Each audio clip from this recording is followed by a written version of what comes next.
A gente ainda vai meditar um pouquinho aqui nas palavras de Simeão, quando Jesus foi ser apresentado no templo e ele pega Jesus nos braços, né? Alguma coisa que ele diz para Maria faz a gente refletir um pouco sobre ter uma certa sincronia entre o nosso coração, aquilo que a gente quer e aquilo que a gente vive. É, de alguma forma, um fenômeno dos nossos dias, essa desintegração que acontece, ou essa desarmonia, que é nós, às vezes, querermos algumas coisas, estar presente em alguns lugares, por exemplo, e não estar lá. Eu acho que eu sempre uso o exemplo do marido, né? Que a esposa está falando com ele, mas já tem uns 30 segundos, 1 minuto que ela está falando, mas ele já não está ali mais presente, né? O corpo dele está ali, ele está olhando para ela, de repente ele está até balançando a cabeça, concordando, mas de fato a mente dele já está vagando em outros lugares, ele já não está prestando atenção em mais nada.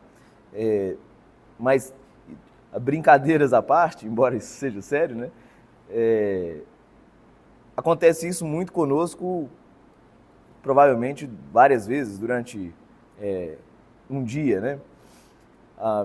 E o mais perigoso disso, quando é uma desatenção saudável, normal, rotineira, mas o perigoso é quando a gente diz amar o Senhor, lá dentro do nosso coração, lá no fundo dele, a gente diz que ama o Senhor, mas na prática do dia a dia, na hora que as circunstâncias, os acontecimentos do dia vão acontecendo, o nosso coração está longe, de fato, do Senhor. Então, eu queria ver essa passagem aqui de novo com vocês, dentro dessa perspectiva, para que Deus consiga nos fazer pessoas mais integradas dentro da realidade que Deus quer que vivamos.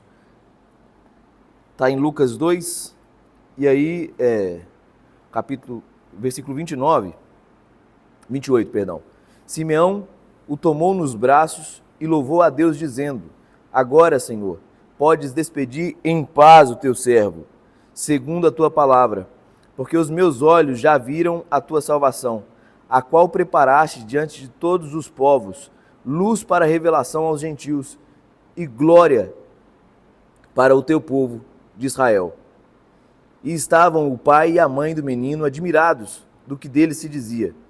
Simeão os abençoou e disse a Maria, mãe do menino: Eis que este menino está destinado tanto para a ruína como para levantamento de muitos em Israel, e para ser alvo de contradição. E aí ele pega e em seguida ele fala para Maria que uma espada traspassaria a própria alma dela, né? E que ele manifestaria então o que havia de escondido no coração de muitos. Embora o Jesus que se pregue e que a imagem de Jesus ela é politicamente aceita, não é? A gente vive numa civilização aqui no Ocidente que ela foi cristianizada, então a gente a nossa forma de pensar, o nosso modo de agir tem sempre ali princípios cristãos, né? Desde até mesmo, a gente pode observar até mesmo dentro do nosso ordenamento jurídico, a gente vive à sombra do cristianismo, à sombra do evangelho o tempo todo. Isso não quer dizer que nós somos cristãos de fato. O C.S. Lewis, aquele escritor, autor que escreveu as Crônicas de Nárnia, em um livro dele, Cristianismo Puro e Simples, ele diz que, e o C.S. Lewis, ele teve a conversão, mas antes ele era aqueles ateus militantes, né?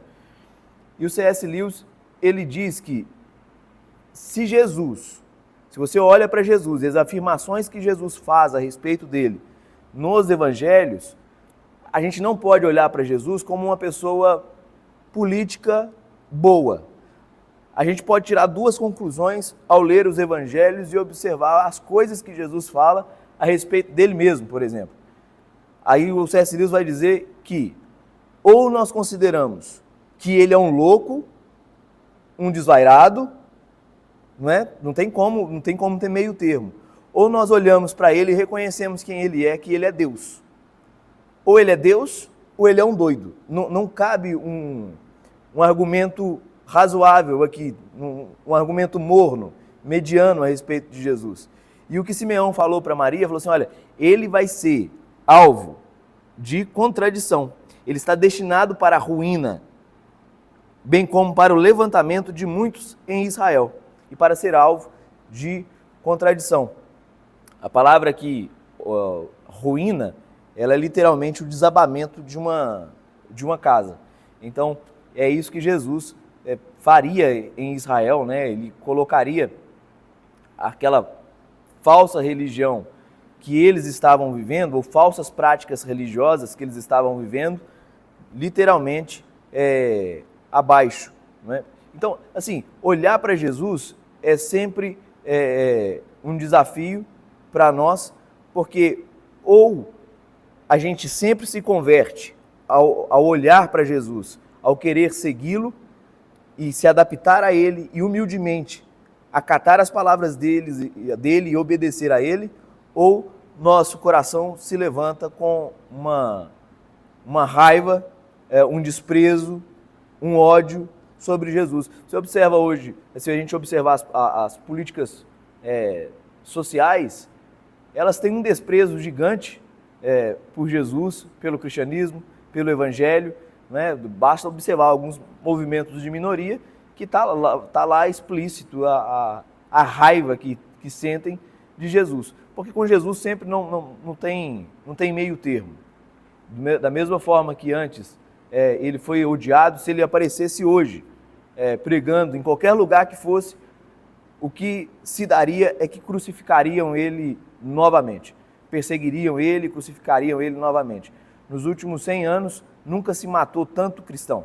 Nunca a igreja tem sido extremamente perseguida e o número é crescente de cristãos perseguidos e cristãos assassinados todos os anos por causa da sua fé.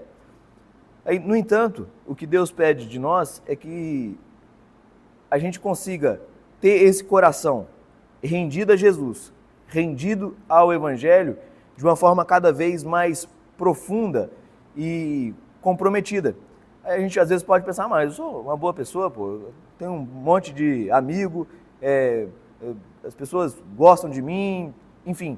Olha, isso é bom, é legal, mas a gente precisa cada vez mais estar comprometido e com o coração cada vez mais integrado, com o coração cada vez mais fervoroso.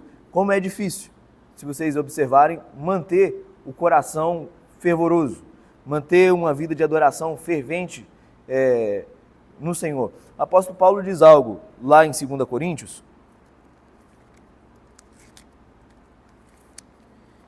sobre como era a vida dele, a vida apostólica dele.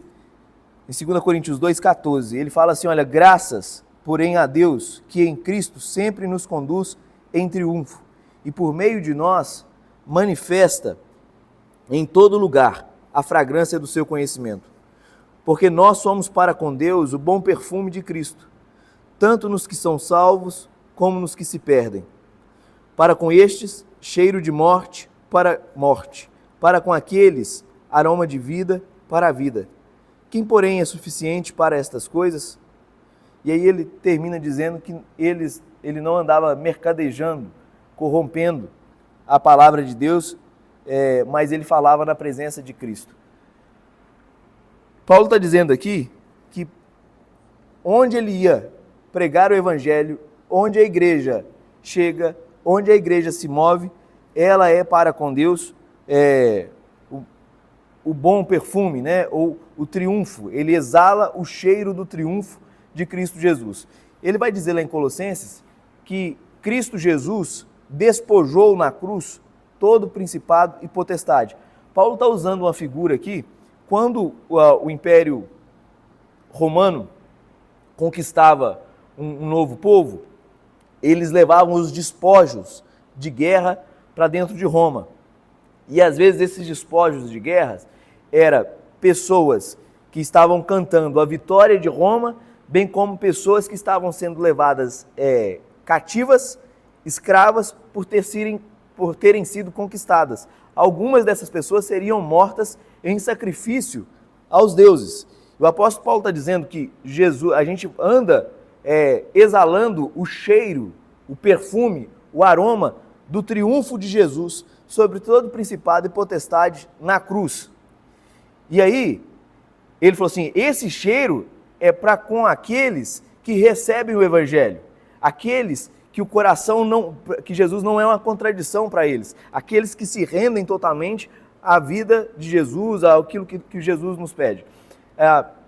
Já para os outros, aquele mesmo cheiro, aquela mesma fragrância que estava entrando no cortejo, para esses era cheiro de morte, porque eles haviam sido derrotados. E aí Jesus vai dizer, tanto quanto o apóstolo João, que o mundo odeia Jesus porque eles amam mais as trevas e as obras do seu coração. Então, nós precisamos, ser pessoas que, por onde quer que passemos, exalemos o bom perfume de Cristo, quando ele despojou todo o principado e potestade na cruz. Qual é o método de vencer todo principado e potestade? Jesus fala lá em Lucas capítulo 9.